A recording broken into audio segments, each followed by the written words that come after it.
Est-ce que ça t'est déjà arrivé de rencontrer quelqu'un et de te dire je l'aime pas, je pense qu'il est pas gentil? C'est de ça que nous allons parler cette semaine, le jugement. Je travaille beaucoup trop. J'en ai trop Ce sur n'est les vraiment épaules. pas assez Ce n'est payant. pas productif. Je suis J'ai fatigué. perdu tout mon focus. La croissance va trop Du vite. temps, j'en ai pas. Tu es entrepreneur et au début, c'était le rêve, mais aujourd'hui, tu n'as plus de vie.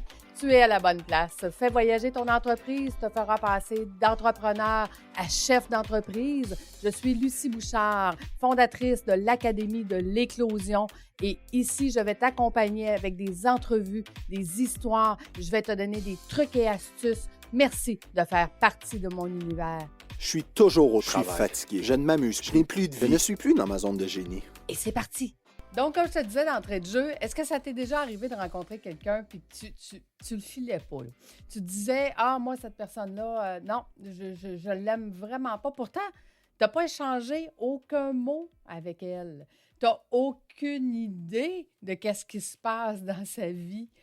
Et des fois, quand tu te mets à jaser avec cette personne-là, tu te rends compte que ton jugement était complètement faux. Comment tu fais pour te rendre compte de ça? C'est que tu t'es mis à jaser, tu t'es mis à poser des questions et tu t'es mis à te mettre à sa place.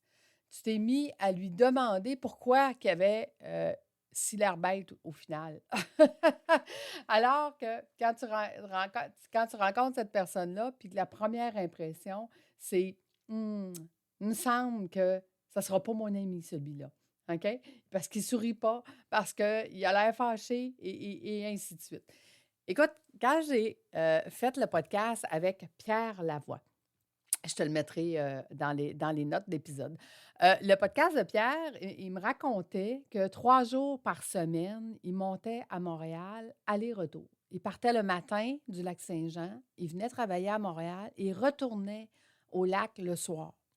Mais il nous raconte dans le podcast pourquoi il fait ça. Pourquoi il a décidé de faire ça? Et ça fait des années et des années qu'il fait ça maintenant. Et c'était facile de se mettre à sa place à ce moment-là. C'était facile de comprendre parce qu'on comprenait son pourquoi. Mais d'entrée de jeu, quand quelqu'un te dit, écoute, moi, je fais le voyage 3 fois par semaine, aller-retour Lac-Saint-Jean-Montréal, tu vas dire, ben, il est complètement fou, qu'il reste à Montréal puis qu'il couche là. Tu sais, c'est comme, voyons, ça n'a pas de bon sens. Donc, le jugement, il est facile à porter. Mais quand tu te mets à questionner, quand tu te mets à poser des questions aux autres, tu te rends compte que finalement, les préjugés que tu avais, la fausse impression que tu avais, n'est pas fondée. Donc, je te pose la question, tes employés, quand tes employés, tu te dis, ah, cette personne-là, là, est jamais heureuse. Est-ce que tu lui as posé la question? Pourquoi elle n'est pas heureuse? Tu sais qu'en tant que chef d'entreprise, un de tes rôles, c'est de venir rendre tes employés heureux au travail. Si cette personne-là n'est jamais heureux, comment veux-tu qu'elle reste chez toi? Comment veux-tu qu'elle le devienne si tu ne lui poses pas la question? Comment veux-tu l'aider à atteindre le bonheur si au final, tu as juste pris pour acquis qu'elle, elle est comme ça, puis ça sera toujours comme ça? Non, c'est possible de changer. On change en tant qu'être humain, puis ce qu'on désire le plus dans la vie, c'est d'être heureux. Donc, comment tu vas faire pour aider tes employés à être heureux au travail? Bien, tu vas devoir les écouter.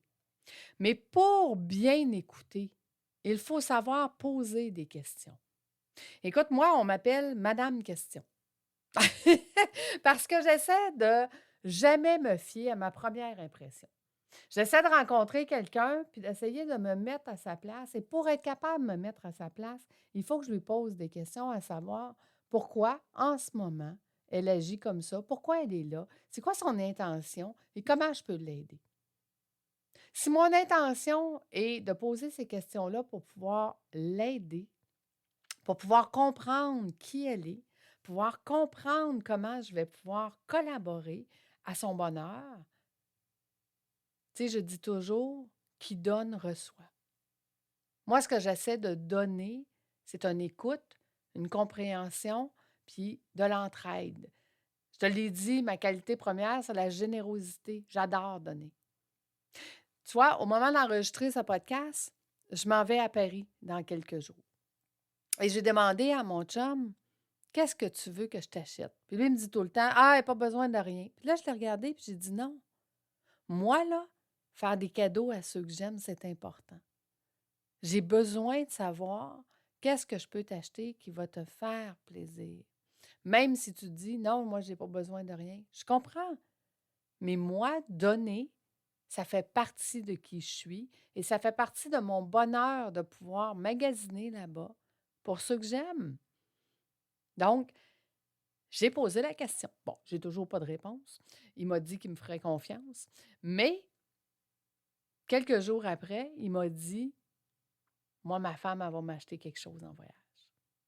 Tu vois, juste le fait de demander, de questionner, de qu'il s'attend, il sait que je vais magasiner pour lui, mais j'ai posé une question.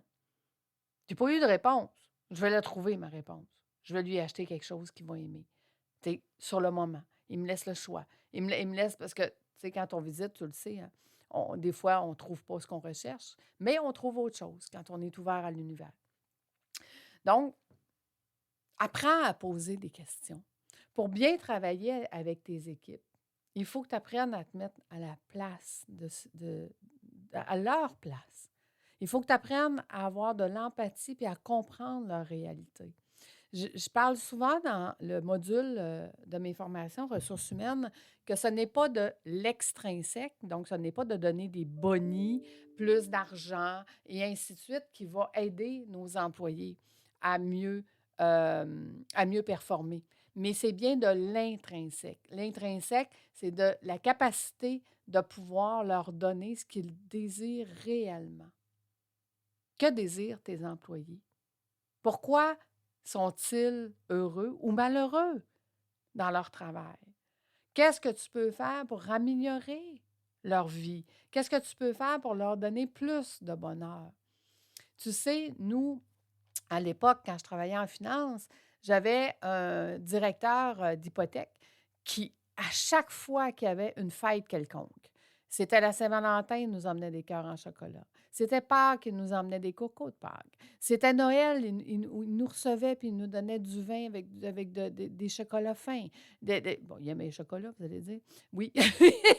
Mais juste le fait qu'ils prennent le temps de faire le tour du bureau puis de nous donner des petites attentions, juste le fait qu'il ait pris le temps de penser à nous, de penser à sa gang, de penser. Tu sais, quand tu ne prends pas le temps, ni le temps pour toi, tu ne peux pas donner le temps aux autres. Si tu ne te gâtes pas toi, tu ne peux pas gâter les autres.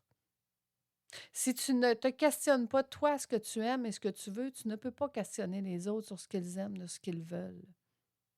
Tu ne peux pas donner ce que tu n'as pas et tu ne peux pas savoir ce que les autres veulent si tu ne poses pas la question. Donc, tu sais, dans cette ère où est-ce que c'est difficile, le recrutement, c'est difficile d'avoir des employés, le seul moyen que tu as de pouvoir en engager, les conserver, c'est de les rendre heureux au travail. Et le seul moyen de les rendre heureux au travail, c'est de les écouter. C'est d'apprendre à poser des questions, apprendre à poser des bonnes questions. Qu'est-ce qu'ils aiment? Qu'est-ce qu'ils veulent? C'est quoi leur plus grand rêve de vie? Comment peux-tu participer, toi, en tant que chef d'entreprise, à leur grand rêve de vie? Imagine, dans mes cohortes, je dis souvent, je donne l'exemple, un entrepreneur qui avait un employé, puis son employé, son rêve de vie, c'était d'aller faire Compostelle pendant 3 mois. L'employeur a retenu 5 de son salaire pendant plusieurs années pour lui permettre de partir 3 mois sans perdre son travail. Donc, de réaliser son rêve de vie. Qu'est-ce que ça l'a coûté à l'entrepreneur? Zéro! $0. Il a retenu sur sa paye un pourcentage qui lui permettait d'aller. Puis, sais-tu quoi?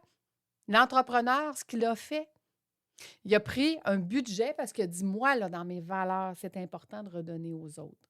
Et quand tu vas faire ton voyage, quand tu vas faire ton 3 mois de Compostelle, voici un budget. Et je te laisse le loisir de décider à qui tu vas le donner sur ton parcours. Qu'est-ce que ça l'a fait d'après toi? Tous les employés voulaient savoir qu'est-ce qu'il allait faire avec ses dollars.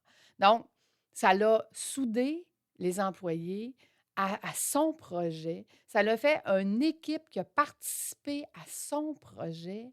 Ça l'a fait que les employés qui racontaient ça là, à Noël, à Pâques, avec tous leurs amis, dire Hey, moi, mon boss, là, il nous permet d'avoir notre rêve de vie.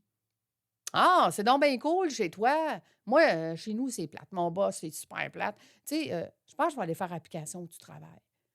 Tu vois, ça lui l'a aidé au niveau du recrutement. Ça l'a aidé au niveau des employés parce que là, les employés se sont dit, ici, tout est possible.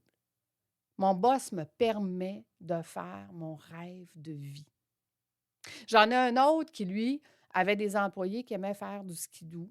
Puis, il n'y avait pas les moyens, évidemment, d'en acheter un, ou du moins pas les moyens d'en acheter un bon.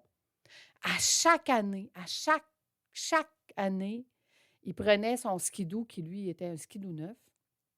Il le prêtait pendant une semaine à son employé pour que son employé puisse se payer une semaine de vacances avec un bon skidoo.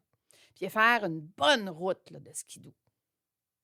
Qu'est-ce que ça te coûte de faire réaliser les rêves de tes employés? Absolument rien. Ça te coûte de les écouter, d'apprendre à les connaître, puis de leur permettre eux aussi d'avoir leur rêve de vie.